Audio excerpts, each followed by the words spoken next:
Hello adventurers, and welcome back to my channel. We are exploring historic Franklin, Tennessee, and we found a pretty cool park that you guys should be checking out. This is the Eastern Flank Battlefield Park, and it is a free place that you can come and visit that has walking trails and a lot of history. So we're about to go check it out, and you guys are coming with us. Are you excited about this park? Franklin has a lot of parks. So many parks, and Tyson loves it. So many parks for the Tyson. Starting off right outside of the Fleming Center, we have two signs here and then one over where Riley's going. So we'll catch that one in just a moment. But I think that it's important for us to get context for the places that we're visiting. And it starts off right here with Civil War in Franklin, and this is the women's experience. When we think about war, a lot of times we think about the North and the South and the guns and the engagements, but we don't think about the people when it comes to like the women. So let's find out what we should be knowing about the women during this time, and then we'll move on to our next stop, which is the African American experience. Start off with Sarah Ewing Sims Carter Gott, who lived on 3rd Avenue North. She was a devoted secessionist and a spy, despite being a widow with 5 children. And then we have these two ladies. Teenager Fanny Courtney supported the Union occupiers, and her pro-Confederate neighbors ostracized her. Then we have Carrie Widener McGavick, who actually cared for hundreds of Confederate soldiers after the battle. Her plantation home became a field hospital, and in 1866, she and her husband John established a private Confederate cemetery adjacent to the home. Went on to care for that cemetery until her passing in 1905, and it's still here on property, so we'll be able to check that out in just a few moments. But there's a larger picture here. You can see there were people on both sides of the coin that were women. Women are typically known as the backbone of a family. So you have these women on very opposite sides of the coin who are all involved in this tremendous, horrific situation. And like so many places that we've seen previous, the plantations were turned into field hospitals, either for the North or the South. So this woman, who was probably living her everyday existence, which might have been questionable in nature, then turned into something of a necessity for her to give up her comforts to support others. And so it's kind of interesting to see how on both sides that happened. And sometimes it was very unexpected. People would just happen upon a farm and say, oh, we need this. And those people may not have a dog in the fight on either side. And suddenly they became engulfed in war. So that's kind of the context that we have set here for the women, but let's find out about the African American experience. We learn here that in 1860, enslaved African Americans made up nearly 52% of the population of this county. It was the second highest population of enslaved people in the entirety of Tennessee at that time. In 1862, though, the Union started to move in, and people started to self-free by escaping and going into Union territory and becoming a different version of civilization. They began to take back their freedoms by doing this, and as a result, they were loyal to the Union because the Union ultimately was fighting for them to all be free. And so you would start to see people popping up who would come onto the forts, like Fort Granger that we visited in our last video. But then also, here we have the A.N.C. Williams family. And you can see this is a very large family. A.N.C. was born into slavery in 1844, but he did not end up joining the Army. In 1863, he and William Perkins instead established Franklin's first black-owned business, a shoe repair shop and manufacturing shop. It was destroyed in 1864 during the Battle of Franklin. In fact, shortly thereafter, he opened up a general store which catered to not only a black audience but also a white audience, and it was functioning in this area for over 60 years. And I think that that just shows the testament of who this man was and his resilience. And I think that it's really important that we see all of these different faces so we can learn a little bit more about them. But there's one more sign to set some more context, and then we're going to go over here and see what this is. Here's the context that we needed right here. Caught in the middle. And it says here that Randall McGavick, a prominent Nashville resident and friend of Andrew Jackson, built this area in 1826, and it's called the Carnton. And after his death in 1843, his son, John McGavick, inherited the property and soon began to do improvements on the home. One was the one who was married to Carrie that we met over on the other side. So those two, actually were living on the property when 40,000 Confederate troops started to surround their area. And so even if at that point they had not wanted to support the Confederacy, it was too late. They were just going to be doing that. Now, do I think that they were probably the best of people? I don't know. I don't know them personally. I do know that they had a plantation and they were slaveholders, so that probably doesn't put them in the best overall context historically. However, at the same time, can you imagine you're just existing in your space, whether you're good or bad, and then all of a sudden it's surrounded by troops, and basically at that point it's no longer your home, it's their home. They're going to use it how they want to, which is exactly what happened when it turned into a field hospital. So I think that they probably did align with the Confederacy based on what we're reading here, but at the same time, wow, that'd be scary. That'd be super, super scary. I just try to always see the bigger picture, and the bigger picture sometimes involves us taking a step back from our own personal beliefs or thoughts and saying, what would I have thought in that moment if I was just in my house having my cup of tea and then all of a sudden troops? I probably would be a little bit terrified.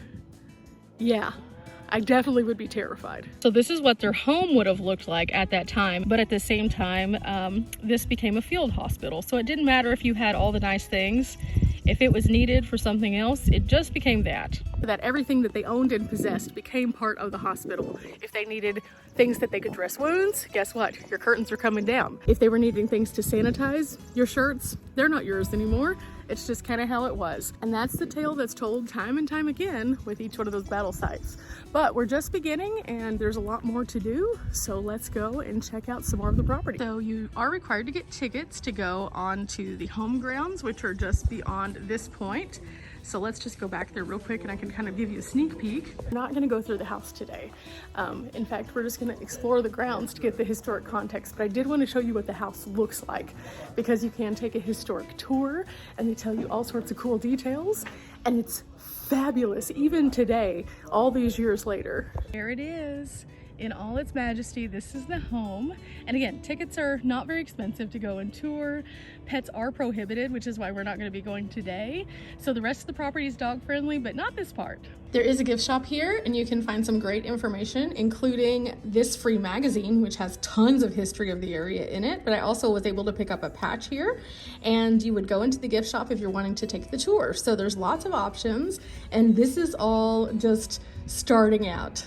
That's why places like this are amazing, because they're able to take these large, expansive spaces and turn them into an educational opportunity, whether you're wanting to pay for a tour or do the free walking tour around the walking path. And so I think that's what we're gonna do today, is just get some brain wrinkles as we walk around, but I am gonna get a little closer to that cemetery and show you guys what that Confederate cemetery looks like also. Now, as you can see, this is not a small place. It's kind of big, but it's kind of interesting to see the perspective of the size of that cemetery and then also the stones. But believe it or not, that's part of the paid tour. So once you go into the property, there's actually some more signs in there too. Since we already had a little bit of context, we're gonna go ahead and do the walking portion. And I'm really excited because this is a great way for us to stretch our legs, but also to get our brain wrinkles. Again, this portion is dog friendly. And so here we go. It looks as though there are a few different ways that you can approach this: the inner white loop, the road loop, and the green loop. So half a mile or a mile, you get to pick your struggle bus. And then there's a little map on here too. So Riley and Tyson are gonna lead the way, and we're going to go over to this first set of markers right over here. Learning can be fun. It can be your everyday activity. You can just get out and go for a walk and find some historic signs. And in doing so, you're getting to plant a tree if you're on tree card. What was that, Riley? I'm pretty sure you're supposed to start here, the beginning of this battle, I guess, or war.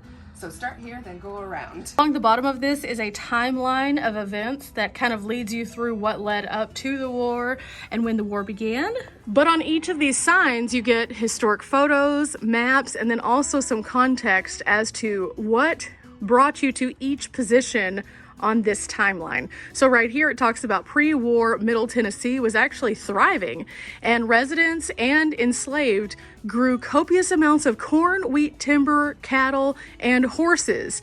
And no other area in the entire South produced more mules and hogs than this area. Other interesting facts that you'll find here is that a lot of white people in the South were not slave owners. They just weren't. They didn't have money. A lot of people were immigrants. They were poor. They couldn't afford to own slaves. And that sounds terrible in today's context for sure, but they were just too poor. But the people who did have slaves made up the wealthiest of wealthy. And in doing so, this particular area of Tennessee was very wealthy. And 52% of the population, as we learned earlier, were enslaved as a result of that. Now, Tennessee actually left the Union at one point, which made this very complicated for those living in here who did not believe in those values or might not have had enslaved people. It was too much though. The wealthy took over and took them out, which is why Fort Granger became such an important part of the story of Franklin, because as Franklin continued to progress forward, that became a stronghold in which the Union took over. As Riley's catching up on this next sign, the last thing that we learned from this one is that the volunteer state, because of all the things that came through this, became a prime target for both the North and the South, the Union and the Confederate. And it was because they all wanted to control the railways, the roads, and the food that was coming out of this area. Even though at this point, in pre-war times, this was considered a pretty conflict-free place, it quickly changed. Tennessee went from no conflicts to so many conflicts. In fact, leading almost every other state in the amount of conflicts that happened, other than Virginia. Just let that all sink in. As we move around to this side, it says that any hopes of a short war began to fade as many residents of the area believed that combat would potentially remain in Kentucky and Virginia. That illusion did not last, and on January 19th, the Union soldiers scored an overwhelming victory at the Battle of Mill Springs, Kentucky, and that started their southern pursuit. 20,000 Union troops proceeded in that southern pursuit of Tennessee. 20,000 strong. They marched their way right into the Franklin area and took over that stronghold. 20,000. Only continued from there up until May 10th, when Stonewall Jackson actually passed away. I have been to the Stonewall Jackson death site before, and it's not what you would think for this prestigious person. You would think that it would be this elaborate thing, but instead it's just a small home where he wilted away in a bed that wasn't even his own. And so you would imagine that that would kind of derail things when that happened. But things continued to persist and continued to go forward. Brings us to the final campaign in 1864 with these men right here that we learned a little bit about over on the main signs. John Bell Hood and John Schofield. These two men were the highlight of this particular engagement. So what basically happened is the Confederate Army of Tennessee, led by Mr. Hood, which is this guy right here, they had lost at the Battle of Atlanta. And so he moved out of that area and into a new region, which just so happened to align with this guy over here. So this man right here was told that he was supposed to curtail this guy's advancement, and their troops were about equal in numbers. So they headed off against each other in a defensive that began at around 4 p.m. It was the Battle of Franklin, and the Battle of Franklin was underway with an advancement line of 3,000 Union troops. The battle was not long. It was very short, but in a very short amount of time, a lot of damage was done. And by the end of the battle, over 10,000 lay strewn out, fallen, and many times dead. Of those 10,000, 7,500 approximately were Confederate soldiers. And so this just goes to show the sheer volume of firepower coming down out of Fort Granger, which again, if you haven't seen that video, go check out the last one. You'll understand a bit more of the context for that location. But here we get to Hood's retreat. If you've been kicked that hard, it's time for you to fall back. And that's exactly what Hood had to do in this area. And I know this is a little bit more of a casual look at history, the way that I'm telling the story, but this is a very serious event. This was a major wartime engagement. These were brothers against brothers, uncles against sons, you know, people who were family members who got caught on various sides of a line that they may or may not have aligned with. And that many of them have perished. Those were Americans. That many Americans perished at the hands of other Americans. And that's why war, especially stateside war, is bad. The plantation that we see before us encompasses over 700 acres, more than 3 times the amount of open land that you see here. Around were scores of grazing cattle, hogs, and sheep. And behind, there stood a steam-powered sawmill, gristmill, and a place to process hardwood timber and grains. The mansion has a 2-story back porch, which demonstrated the family's growing size and wealth. Although some nearby farms raised cotton and tobacco, this plantation produced and grew mostly wheat, corn, and fruit. In addition, much of the McGavick's property and most of their workforce consisted of 39 slaves. Most of the time, the majority of the people seen at the Carnton were slaves. In 1860s, the value of the McGavick's property alone exceeded $350,000. When the average free family in Middle Tennessee owned less than $9,000 in property, by today's standards, the McGavicks would have been multimillionaires. Proceeding along the path, we're learning a bit more about the home and the family of which we are on their current property.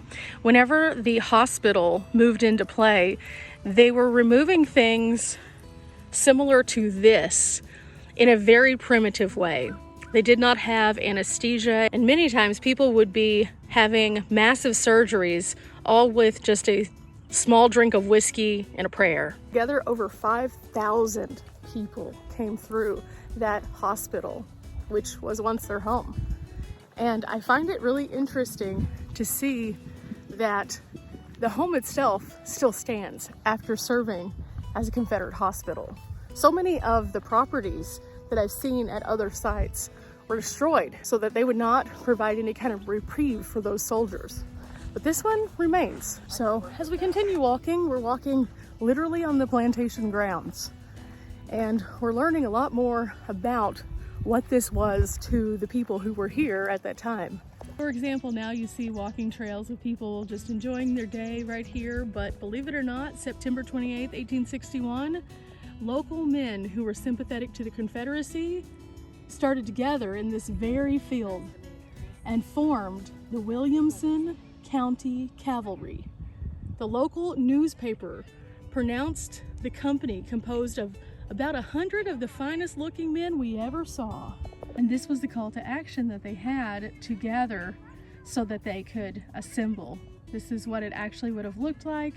And you can see here, this is an announcement prepared and appearing the first time during the summer of the war. Alicia went on to train in this very field. As much as the people who were in the plantation might not necessarily have wanted people up in their homes, they sure didn't mind them training here on their lands. So that's kind of interesting.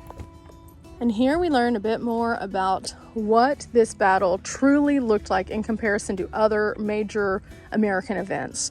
The Battle of Normandy, D-Day, is known to be one of the bloodiest days in American history. However, if you look at the Battle of Franklin, that day totaled a larger sum than even D-Day did, which is why places like this should be talked about and should be visited and should be learned from. Normandy was a different country. Normandy was a different people. Normandy involved Americans, but it involved others. But the Battle of Franklin only involved Americans firing on other Americans. And there were 10,000 lost in a single day, a single 5-hour period. That should put some perspective on why these places are important, why these places should be seen, and why you should learn from the past. Because at no point in time when brethren takes up arm against brethren does it end well. Whether it's a fisticuff with family members that causes long-term pain and suffering and emotional damage, or literal violence, which takes people away from a home and leaves that home torn. There's no way that you can not experience a place like this and understand that humanity has really prioritized our minds a bit off from what we should be doing. We should find ways to unify ourselves and to support one another instead of creating more division and violence. And I think that's what I learned from places like this. Maybe you'll take away something different, but you won't know unless you come. So come out to this free park and learn a little bit. I think we could all gain some great brain wrinkles from a good brisk walk around this place. So here you can learn a little bit about the recovery and how it took quite a while to get back to somewhat working conditions here in Franklin, but also some of the historic homes that you can still to this day see here in the area. The entire downtown is littered with historic sign after historic sign and historic building after historic building. And it's one of the most complete and intact versions of history I've seen. It's like a little Hallmark town, but at the same time, everything has a purpose. And reading this kind of puts it into context as to what the purpose happens to be. Amongst those things, this fact right here, African Americans actually created their own isolated communities after being free. And some of those were called Hard Bargain, Mount Africa, and Cemetery, which is a strange name, but I'm sure there was a reason for that. But all that can be found right here along this, and I'm going to leave this for you so you can get a little bit more context before you venture into Franklin proper. But there's a few more signs here, so let's go take some more walking and getting our walk on and find out more. This is probably one of the sadder signs that we've seen. Anytime you talk about death, it's just not great, but this is something I had literally never heard about. More than 700 Union soldiers were actually made prisoners during the Battle of Franklin and around that time. And although the war was almost over, the vast majority of them were actually taken to prison camps in Alabama, and they were put into a stockade in Georgia also. They were in these stockades and in this like prison camp. They were not treated well. They were prisoners of war and they were treated accordingly. And many of them became extremely ill and extremely underweight. In fact, several of them were under 100 pounds by the time that they were transferred to get onto a boat for their final voyage north. And in doing so, they were already very malnourished. They had a lot of problems. And then they get on this boat, and this boat is supposed to take them north. But the problem is this boat is only designed for approximately 376 people. Crammed 2,400 people onto the boat. Now, as you can imagine, that's kind of a recipe for disaster in itself, but surprisingly, that wasn't the biggest problem. The biggest problem was that this boat was in really bad shape. It had really terrible boilers that had basically been patched together with a hope of prayer and some duct tape. And in doing so, things happened and the boilers ended up exploding. 1,700 passengers of the 2,400, that's 75% of the passengers died. Most of them were burned alive. Most of them did not stand a chance to even attempt to evacuate. Some of them were shredded by the boiler's explosion. And there was no part of this conclusion, from being taken a prisoner to blowing up, that was peaceful. Now, the bodies of those people are buried in the Memphis National Cemetery, and I've actually been there before, and again, super sad moments, but that is war. Most of war is very graphic and very sad.